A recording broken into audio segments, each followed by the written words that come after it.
Hey guys, I've got this project that I'd like to show you that I've been working on. It's written in C, so that was a little bit painful to learn, but that's besides the point. It is an emulator of a 16-bit computer, the FGC-16 version 0.1, because I've still got a lot of work to put into this, but I feel like it's polished enough that you guys can start playing with it and giving me some feedback. So it's a 16-bit CPU emulator. I have a whole notebook that I've been writing in.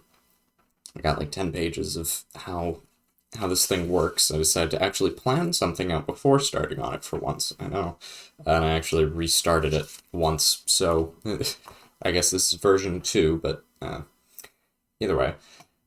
So I'll show you guys the data sheet here real quick. There's quite a few commands in comparison to my other computers, but that's because, this is written in code this time and I don't have to put so much effort into every single command. It's just a one giant switch statement, basically. So we've got load A, load X, so there's just one active sort of register that you deal with. And then there's another X register, which is sort of an offset register, so you can use that to offset the addresses. Increment, decrement, addition, subtraction, and then a bunch of conditional jumps. And then there's also a stack, so if you add 40 hex to any of the jump commands, then it will store its location to the stack. And then there's a return from stack operation right there.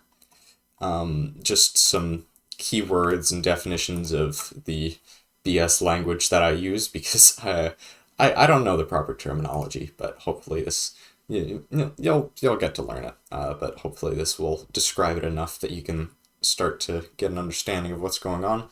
Memory layout right here. So we've got hex 4000 places of ROM or BIOS, hex 2000 places for the stack. There's reserved bit for an IO port right there.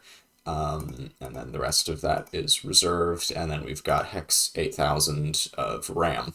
So I don't know if this is a good distribution, but I've not even come close to filling up any of these portions of memory. So we'll see if you guys decide to write an operating system in this, then we might run into an issue, and I will be trying to figure out how to get like hard drives and stuff to work later. And then we've got an IO port right here, so there's 4 addresses. Hex 6000 is outbound data, 6001 is inbound, 6002 is flags, 6003 is control pins, so there's no data, data, write successful, unsuccessful, and then there's a read command, which will make the user try and input something, and then a clear screen. And yeah, that's pretty much all we've got. I have two programs to show you. That's the ROM. Yeah, it's written in binary, so you have to use a binary writer, which I've provided here. It's kind of basic, but if we just pull up this binary writer here, and then we come over here, I'll try and make a very basic command. So load A immediate 2, and then I think it's 07 is the bell command. I just recently learned this, that there's a bell character, which you'll see in a minute. And then we need to do store A to the location of 6000, which is outbound, and then terminate. There we go. And then for actually executing it, I have 2 programs. One of them, which is just full speed, which it's C, it goes much faster than Scrap Mechanic, which is such a relief. And then I have debug, where you have to hit enter to step through and it shows you the registers and stuff. So I'll do this debug command first. So you can see successfully read the ROM contents, plops it in there, and then, so this is after the first execution. It was address 0, the instruction was 02, which is load A. The pointer is now pointing at the next bit of memory, which is here, which is going to be the next command. Nothing in the flags register. X register is nothing.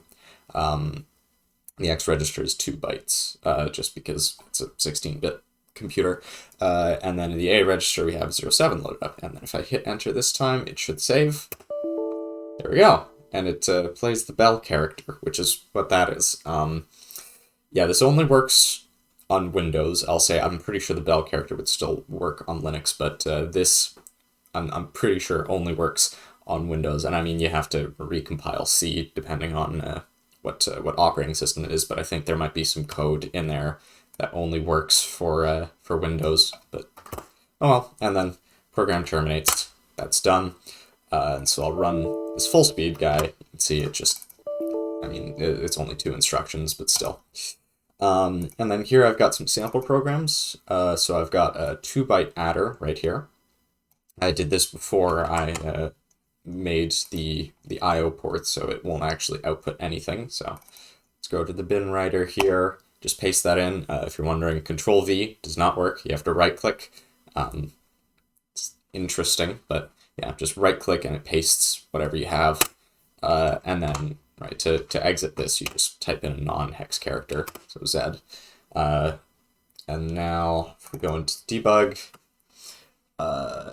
this is, I don't know if I can pick through it, but you can look at that code later on and you can see it will increment a 2-byte number in address hex 8000, hex 8001. So this will just go on and on and on. If I just hold down enter here, you can see the A register is incrementing a whole bunch, and once it overflows, it'll go to the next. So that'll take a while.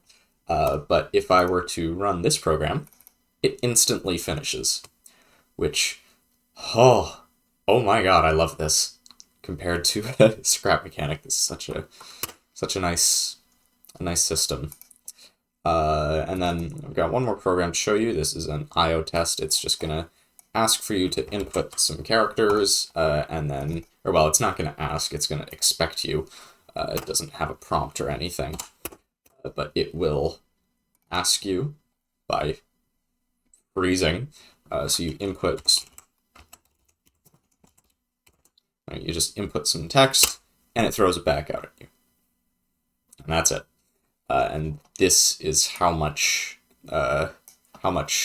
code you have to write for it. I think it's about 30 or 40, maybe 35 bytes or something, which isn't horrible. Definitely looks hilarious in the notepad when it tries to read raw binary, and sometimes there are a few commands that are like genuine characters, like lowercase y. I don't know what that is, but yeah, that's interesting for sure. But yeah, that's basically all I've got for you. I am working on a compiler right now, or I guess it would be an assembler. I'm working on an assembler. It's coming along slowly because I made it really hard on myself and decided to write it in C as well. Yeah, strings in C, not fun. Wouldn't recommend. But yeah, I might work a bit more on that, but for now you're just gonna have to look at the datasheet and look at this and create it from there. Yeah, I'll share all of this. I'll create a zip file, zip it all up, and I'll share the spreadsheet for you guys, and you can make your own programs if you want. Yeah, that's it for now. I'll see you guys later.